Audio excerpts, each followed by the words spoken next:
Okay, I'm going to go through the quiz. The first question, to be a linear function, it has to have y equals x plus something, or it's just going to have an x and a y in it. Okay? You can't have an x in the denominator, because that you can't put that in standard form or slope-intercept form. This has an x squared in it, which we don't know anything about yet. You'll know on chapter 4. Here we have a y on the left and an x on the right. So it's C. Got it, right. It's C. I got that one. Next one is graph the given inequality. Well, this is an absolute value, so it's a V. And we could rewrite this. It's negative absolute value of x plus 9, right? I can switch it that way. So negative means it goes down, and the 9 means it shifts up. So we're looking for one that goes down and shifts up and shifts up 9. It's B. Man, I'm pretty sure that's the only two I got right. Okay, number 3. What we do here is we just plug negative 9 in for x in f of x, and 4 in, I shouldn't probably do this with her in the room, should I?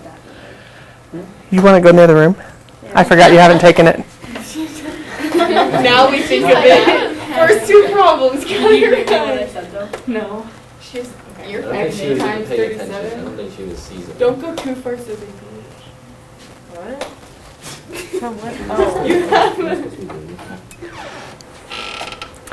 Okay, so when I plug negative 9 in for x, negative 4 times negative 9 is positive 36, plus 8 is positive 44. I could just stop there. I did that so wrong. And Okay. that's just what I knew. Solve the other one? Yeah. I have no idea how to solve it. Yeah, so if you use a calculator, 6 times 4 plus 25 times 4 to the negative 2.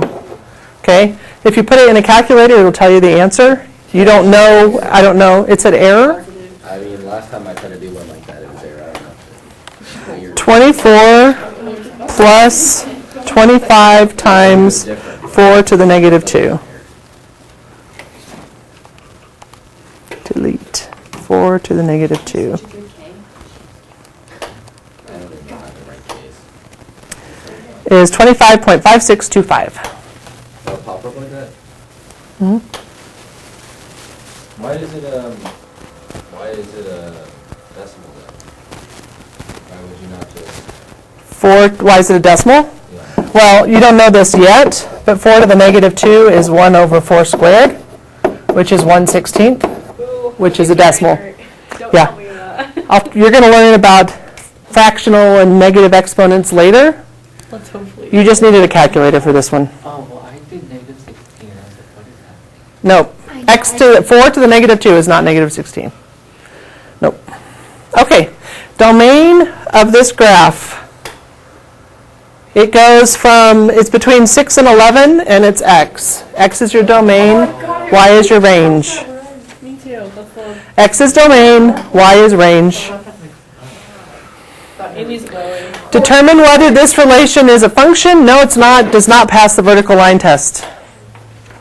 I am on track for 100. 2 more and I'll be good. Wait, what did you say? Does not pass the vertical line test. Remember the vertical line test to determine, so it's not a function. Okay, this is the one. What is the shape of this graph going to be? A V, and it goes up. What does the negative 2 tell me? It means it goes down Goes to. down. It means it shifts right, Oh, I got that wrong. Oh, so you. right? Slope is just a normal positive slope. Oh my god. Remember, if it's inside the absolute value, it tells you whether it goes left or right. Oh. If it's outside the absolute value, it tells you whether it goes up or down. I did it to the left. So The slope of the V will be right here, and the slope is 1. Okay, so that means it's going to be, got her quick, but I did it to the left. yep. But if you graphed it, and then you gave me the domain and range of your graph, and you get that part right, I'll give you partial credit. You know what I'm saying? If you got the graph wrong, Yeah. I knew how to write I don't know how do you do like the domain and range like in that one form, but I don't think I did it. Okay, so, yeah, I got everything right, except I did it -2. you went that way, Yeah. and that's okay. That's what I did. Yeah, if you, I got my domain right. okay, so domain of absolute value graphs. Domain is always negative infinity to positive infinity, because it goes forever in both directions, right? So my domain is negative infinity to infinity. Boy. My range, well, my y value, the lowest value is 0, and I'll include it, and it goes to positive infinity. What if I did it around? I'm on track for 95. Oh, if you didn't put a bracket, I'll probably give that to you. Yeah, I'm more interested that you understand domain and range here. And then the kind of function, well, it's got absolute values around it, so it's an absolute value function. I think that was a trick question.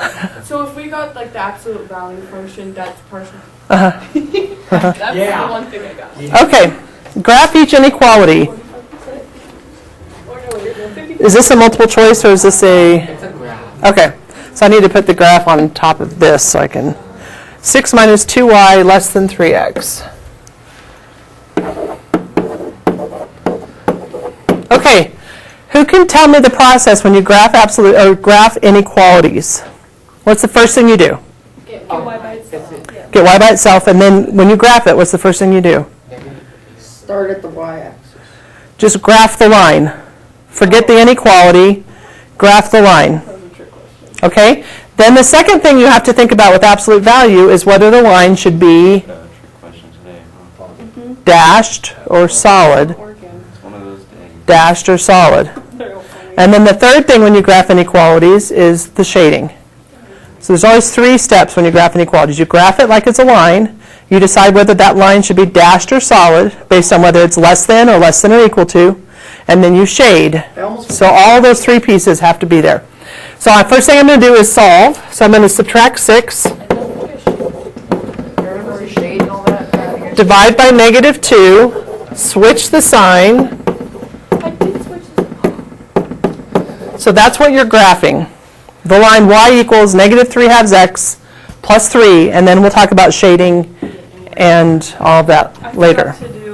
I forgot the dashed line in the... Okay, so it is, I start at 3, right? I go down 3 over 2, and I have my second point. You guys remember how to graph in slope-intercept form? Now when I connect these two, it will be a dashed line. Oh, I'm doing that. Because of this, it's not or equal to. And now I've got the final step of actually shading it.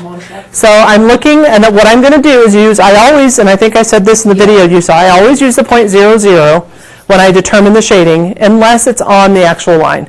Well, 0, 0 is not on this line. So 0, 0, if I put 0 in, 0 here, I ask myself, is 0 greater than 3? No, that means the point 0, 0 is not included, and I would shade on the other side. I switched it. Because I thought... I got it right. That's the shaded, that's the complete graph there. I did not use that correctly, but I still got the right part I of did. the shading. Good. I had the right idea of everything, I just didn't do it right. I did everything. Okay, what is this one going to look like? It's gonna be V. It's going to be a V. And it's gonna be positive. Okay, the negative is inside. Yeah. So on this one, you know, if I was just, I saw this and I was like, oh, I don't know what to do, I might have just done a table of values on this one. Well, I mean, if I look at the negative inside, I might ask myself, I don't know exactly how that affects the graph, so I might just manually graph it then. So I'm going to do -1, 0, 1, 2, see if that helps. So -1 times -2 is 2. Absolute value of 2 is 2. 0, 1 is also 2. 2 would be 4. I'm going to just try a couple points here. So -1, 2, 0, 0, 1, 2, 2, 4. So I kind of get the idea here now. So this is what it's going to look like. Now, it's got to be a dashed line because it's not or equal to. You see that? It's just greater than. It's not greater than or equal to. And now I've got to figure out where to shade. Well, my whole plan of using 0, 0 is not going to work here. because you see 0, 0 is actually on my graph. So, 1, 1 will work. So let's choose 1, 1. So I'm going to put 1 in. 1 is greater than the absolute value of negative 2. Is 1 greater than 2? No. No. So you shade inside. Got it right. I only missed half, however much. See, when I saw a -2, I thought, oh, it's going to go down. That's if it's outside the absolute value. I plotted at X, I went down, and I was like, oh, it's greater than, so I'm going to shade on the outside. Okay, well, I might give you some partial. Okay, Just that exact. graph each relation. So 2, 1, 2, 3, 4, 4, negative 2, 1, 1, 2, 3, 0, 1, 2, 3. I graphed it. Now, is this a function? Yes. Yes. Is that what we have to put? Is yes? Yes. Okay, good. Yep, okay, and now this one. Oh, I put the domain in range too. Oh, that's some straight lines. 1.13, 2, 2, 3, 4, 4, don't worry about, 5, 1, 2, 3, 4, 5, 1, 2, 3, 4, 5, 6, 7.5. Okay, so there's my plot so far. So what I told you in class, you just make an oval around your points, and then you just kind of pick two ends of the oval and see if you can connect them with a somewhat straight line. And now you're going to look for 2 points that are on the line I just drew. They don't have to be original points from that they gave you. But it happens to look like, to me, I could use these two from my line. So I'm going to use 2, 2, and I'm going to use 3, 1, 2, 3, 4. Okay, and now we're going to find the slope. 4 minus 2 is 2, 3 minus 2 is 1, so my slope is 2. So I do y equals 2x plus b. I'm going to pick one of these points. I'll just do 2, 2. So b is equal to negative 4. So the equation I might Why get, is it negative 4? Because 2. It's negative 2. Thank you. wait, why is it negative? 2 times 2 is 4, and I subtract 4 over. Oh, okay. Okay, but thank you for catching that. So it's y equals 2x minus 2. So that would be my prediction equation. So Describe the correlation. same answer. This is, yeah, that's okay. Positive. Draw a scatter plot and line of fit. I did that. Positive correlation. My prediction equation is that. Everybody can have a different one, and that's okay. I'll just kind of see if it makes sense. And now, use your prediction equation to predict. So I'm going to take 4, and I'm going to plug it in for x. So y equals 8 minus 2, which is 6. So that's what I'm going to do. Actually, got this like partially. Nice. Not 6, but I just got it from gravity. I got 6.5. I don't remember what I put for the last part. Yep. You have to pick 2 points on the line, write the equation of your line, and that's your prediction equation. Dude, I like feeling this way. Okay? So that's the quiz. The review that I just passed out, make sure you get that ready by Monday. It'll be extra credit. Also, I'll still add in CK12 for the quiz if you guys did that through today onto the quiz. So If we retake the quiz, does that cancel out CK12s? no.